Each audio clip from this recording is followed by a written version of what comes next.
Cher Mathieu, c'est un grand plaisir de t'avoir avec nous aujourd'hui à Lyon. On est très heureux, très honoré que tu viennes parler par l'occasion de la sortie de ton livre, qui est sur l'altruisme.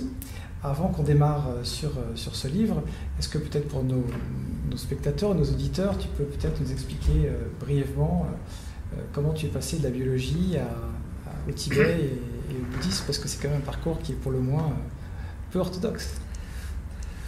Quand j'étais adolescent, donc j'ai eu l'occasion de rencontrer des grands penseurs. Mon père étant philosophe, des artistes, ma mère est artiste peintre, des scientifiques, puisque j'ai entré à l'Institut Pasteur, des musiciens, je faisais de la musique classique, et puis des explorateurs. J'avais un oncle qui avait fait le tour du monde en solitaire, Jacques-Yves Le Toumelin. Et donc c'était à la fois un peu très inspirant et déconcertant, parce qu'on voyait une sorte de distribution de personnes extrêmement bienveillantes, d'autres un peu plus difficiles. Et on ne voyait pas le rapport entre un génie particulier, comme d'être bon en mathématiques ou en philosophie, et des qualités humaines. Donc il y en avait qui étaient très sympas, d'autres qui étaient moins. Donc voilà. Et donc quand j'ai vu des documentaires faits par Arnaud Desjardins sur tous les grands maîtres tibétains qui avaient fui l'invasion chinoise du Tibet, j'étais très impressionné de voir à peu près 20 Socrates, 20 Saint François d'Assise vivant à notre époque. Je me dis, j'y vais. Et quand j'y suis allé, à l'âge de 20 ans, effectivement, je voyais, là, il y avait une adéquation entre ce que la personne enseigne et ce qu'elle est. Donc, je trouvais ça très inspirant. Donc, j'ai fait 5 ou 6 allers-retours. Et à 26 ans, quand j'ai fini ma thèse, j'ai décidé de faire mon postdoc dans l'Himalaya. Et je m'en réjouis depuis, je m'en félicite chaque instant. Et dis-moi, Alexandra David-Néel, c'est quelqu'un dont tu avais entendu parler ou qui t'a rencontré ou... Je n'ai pas rencontré, je suis allé chez elle après. Ouais. Elle est morte à 106 ans, mais bon, elle était sans en vivre alors que je voyageais déjà. Ouais. C'était un peu une exploratrice, un grand précurseur dans l'exploration du Tibet, extraordinaire. Elle a aussi touché au bouddhisme, peut-être un peu moins en profondeur que beaucoup d'autres.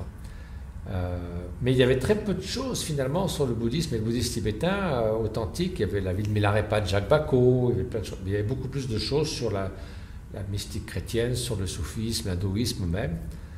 Et donc c'est plutôt moi une rencontre directe avec les maîtres spirituels tibétains qui m'a intéressé au bouddhisme à cause de la qualité de ce qu'eux étaient. Et peu à peu j'ai découvert le bouddhisme lui-même. Et maintenant il y a beaucoup de textes qui ont été traduits, notamment par mes amis des éditions Padmakara, qui traduisent avec très consciencieusement des textes depuis maintenant 30 ans.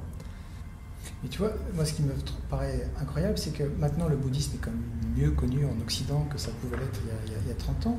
Mais j'imagine que ça a quand même été assez étonnant, ce Français qui arrive dans ces temples et puis qui finalement arrive à être très très bien intégré dans ces communautés. On peut imaginer que dans une communauté religieuse, quelqu'un qui est différent, il n'est pas forcément très bien intégré. Alors là, j'ai jamais ressenti la moindre barrière. On arrive complètement, non seulement accueilli, mais accueilli plus qu'accueilli, je veux dire, l'hospitalité totale et parfaite. Et alors, comment en es-tu venu à devenir le traducteur du Dalai Lama ? À force de vivre là-bas, donc j'ai appris la langue, forcément. J'ai étudié les textes, parce qu'il ne suffit pas de parler tibétain, encore faut-il être familier avec le bouddhisme. Et il se trouvait que mon deuxième maître spirituel, qui s'appelait Dilgo Khyentse Rinpoche, était l'un des maîtres du Dalai Lama. Donc j'allais tous les ans avec lui, là où se tient le Dalai Lama, à Dharamsala en Inde. Et donc je l'ai connu du fait que mon maître y allait 10 jours, 15 jours tous les ans. En 1989, juste avant le prix Nobel, Lama recevait le prix de la mémoire de Madame Mitterrand en France. Et je me trouvais en France, donc j'étais auprès de lui. Et les traducteurs se passaient, ils parlaient en tibétain, quelqu'un qui traduisait en anglais, quelqu'un traduisait en anglais, puis en français. Donc j'étais un peu à 2 étapes, donc il m'a dit, t'es là, traduis. Donc j'ai commencé à interpréter pour lui. Et puis voilà, de fil en aiguille, je suis devenu son interprète français. Et on pourrait parler des heures du Dalai Lama, j'imagine, mais s'il y avait une chose que tu retiendrais de ta relation avec lui et de ce qu'il t'a enseigné? En dehors de son extraordinaire profondeur spirituelle, ce qui frappe le plus, c'est que c'est quelqu'un qui est totalement... Il n'y a pas aucune façade. Il est identique à l'intérieur et à l'extérieur. Il est le même avec un président qu'avec les personnes qui travaillent à l'étage là où il réside, à l'hôtel. Et alors les gens le sentent, puisque le premier jour, toutes les femmes de chambre sont là. Le deuxième jour, toutes celles de tous les étages. Et donc, voilà. Et c'est quelque chose qui se ressent à chaque instant, dans le privé, en public, c'est la même chose. Il est tellement concerné par les autres. Alors, si on vient maintenant sur ton livre, tu as passé plusieurs années de ta vie sur ce livre, c'est un livre important pour toi. Beaucoup de travail, beaucoup d'échanges. Si tu devais te donner un objectif, parce que tu travailles beaucoup dans l'action avec Karuna, on y reviendra, qu'est-ce que ça serait? Qu'est-ce que tu aimerais que ce livre ait comme impact? Que ça soit à court terme, moyen terme? C'est quoi ton rêve le plus fou sur ce livre? Ça serait, reconnaître que l'altruisme, la coopération, la solidarité est une nécessité. C'est pas vraiment un noble idéal, c'est pas simplement, loin d'être des bons sentiments. C'est une nécessité pour toutes sortes de choses, pour une société plus harmonieuse, une harmonie durable. On remédie à la pauvreté et on modère un petit peu la consommation qui ruine la planète. Mais aussi, c'est la meilleure façon soi-même de s'épanouir dans l'existence au travers de la contribution au bien d'autrui, à soulager la misère, à soulager la souffrance. Et donc je pense que c'est plus un luxe, c'est une nécessité, et je pense que c'est en plus extrêmement pragmatique, parce que c'est ce qui permet de gérer l'économie d'une manière humaine, de favoriser l'épanouissement des êtres au fil de leur vie, et surtout d'avoir de la considération pour le sort des générations à venir, parce que c'est la première fois dans l'histoire où nous sommes dans une situation où nous influons physiquement, en modifiant les paramètres de la biosphère et du climat, sur le sort même des générations à venir, ce qui est unique, ce qui n'existait pas avant, ce qui ne s'est jamais produit dans l'histoire de l'humanité. Et pour ça, il faut davantage de coopération, il faut accorder de la valeur à autrui, il faut avoir de la considération pour autrui. Donc reconnaître ça, savoir qu'on peut le cultiver à un niveau individuel, savoir qu'il y a des transformations d'idées et de cultures qui peuvent s'effectuer dans la société, reconnaître ça, l'étayer sur des données scientifiques, montrer que c'est possible, qu'on a le potentiel pour ça, que les enfants peuvent le faire, qu'on peut les prendre à l'école, qu'on peut le développer soi-même, que les cultures changent. Tout ça, c'est donner une sorte de feuille de route pour un monde meilleur. Alors, on a dit que c'était un énorme travail d'avoir fait ce livre. Ça sera vraisemblablement un énorme travail de le faire connaître aussi, d'en parler. Quand on est libraire comme moi, on sait que les auteurs font entre guillemets la promotion de leur livre. Alors souvent c'est pour le vendre, toi c'est pour faire avancer une idée. Qu'est-ce que tu as en tête ou pas pour que justement ce livre, je dirais, ait le meilleur écho possible? Est-ce qu'il y a des idées particulières ou pas nécessairement? Alors c'est un gros travail, c'est 5 ans de travail vraiment intense. J'aurais pu le couper en 3 livres, mais ça aurait été un peu caricatural. D'abord l'altruisme tout seul, donc ça aurait pu passer pour une vision naïve. Ensuite il y a les forces contraires qu'il faut dépasser, l'égocentrisme, le narcissisme, le manque d'empathie. Et là ça aurait fait une vision noire de l'être humain, les génocides, etc.